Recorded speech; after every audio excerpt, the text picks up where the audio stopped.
Alors l'idée, c'est la location d'amis.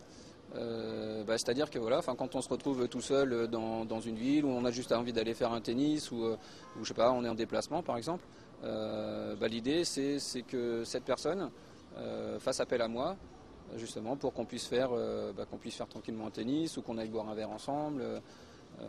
Voilà. Donc c'est région parisienne, le centre. Et puis les Pays de Loire. Je pense que c'était plus facile pour moi de commencer par des régions que je connaissais bien, pour pouvoir proposer justement des petits bars sympas ou des petites sorties sympas. Pour l'instant, j'ai beaucoup de visites en fait sur le blog. J'ai aussi mis mes annonces en fait sur eBay, sur Vivastreet, sur des sites de location en fait au départ. Et pour l'instant, j'ai pas encore vraiment j'ai pas de demande concrète.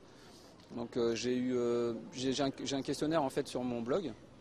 Et donc j'ai 2-3 personnes qui ont répondu. Parce qu'au départ, quand j'avais fait mon idée, j'ai monté mon projet, j'ai cherché des concurrents en fait. Et à un moment, je suis tombé sur une annonce qui était sur Goops, qui proposait de louer en fait une famille. Par exemple, quand on va dans un mariage, voilà, il n'y a pas, on y va tout seul. Donc je me suis dit, tiens, je vais aller voir sur leur site. Et puis en fait, c'était un poisson d'avril. Non, du coup, maintenant, c'est plus un poisson d'avril. Ouais. C'est plus un poisson d'avril. Maintenant, ce qu'il faut, c'est que il faut que les personnes fassent appel à moi. Il ne faut pas avoir le BAFA pour... Je l'ai, BAFA. Je pense pas qu'il y ait un cadre, un cadre législatif par rapport à cette activité-là, puisque c'est un peu comme le coaching en fait. Parce que finalement, ça va revenir aussi avec du coaching. Ça peut être, parce que je dirais, comme j'ai plusieurs cordes à mon arc, effectivement, je vais en faire profiter les gens aussi par rapport à ça. Donc ça peut être du coaching informatique, ça peut être du coaching, ça peut être une formation au tennis, ça peut être plein de choses. On me demande à chaque fois, est-ce que tu vas faire l'escort boy? Les gens, ils pensent tout de suite, voilà, la finalité n'est pas la même. Parce qu'aujourd'hui, je suis allé voir aussi sur le site d'Escort Boy et ils proposent aussi des prestations pour après en fait.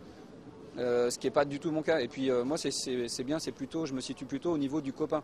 Maintenant, c'est vrai que c'est encore difficile pour les gens, je pense, de l'exprimer, parce qu'il y a beaucoup de gens qui viennent visiter mon blog, il y a beaucoup de gens qui viennent visiter mes annonces sur eBay, dans les différents sites où j'ai posté mon annonce. Maintenant, c'est vrai que c'est aussi difficile de se dire, voilà, je suis tellement tout seul que il faut que je fasse appel il faut que je paye un ami. Je suis pas un ami en fait.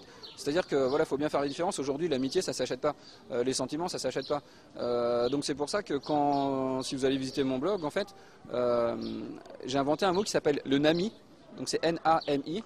Donc pour bien faire la différence quand même entre le fait d'être un ami, un réel ami, où il y a vraiment des sentiments, des choses profondes, et le nami. Donc où c'est vraiment, voilà le palliatif. Un soir je me retrouve tout seul. J'ai pas forcément envie de parler à mes copains. J'ai envie de me changer les idées. Je vais louer un ami. C'est 60 € l'heure en fait. Si vous prenez un cours de tennis, c'est 60 €. Un dépannage informatique, c'est 60 €, voire plus. Donc voilà, après et ça c'est à l'heure aussi. Hein.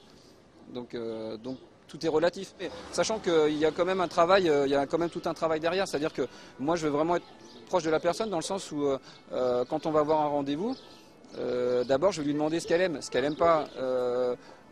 Qu'est-ce qu'elle aime comme musique, qu'est-ce qu'elle aime. Donc après, derrière, moi je vais essayer de travailler ça pour justement lui donner le rendez-vous qui lui conviendrait plus. Il n'y a pas de prix pour les smicards. Non, mais ce que je veux dire, c'est qu'aujourd'hui, là, je suis passé auto-entrepreneur en fait. J'ai pris un statut officiel pour un peu rassurer les gens aussi qui viennent sur mon blog dans le sens qu'ils ne se disent pas c'est un gars qui a voulu essayer quelque chose. Et derrière, par rapport à cette entreprise-là, comme c'est du service à la personne, je vais demander l'agrément pour la loi Borloo. En fait, voilà, la loi Borloo qui permet d'avoir une exonération de 50% en fait. Ça, c'était une des idées justement pour que les personnes qui n'ont pas trop les moyens non plus puissent faire appel à moi.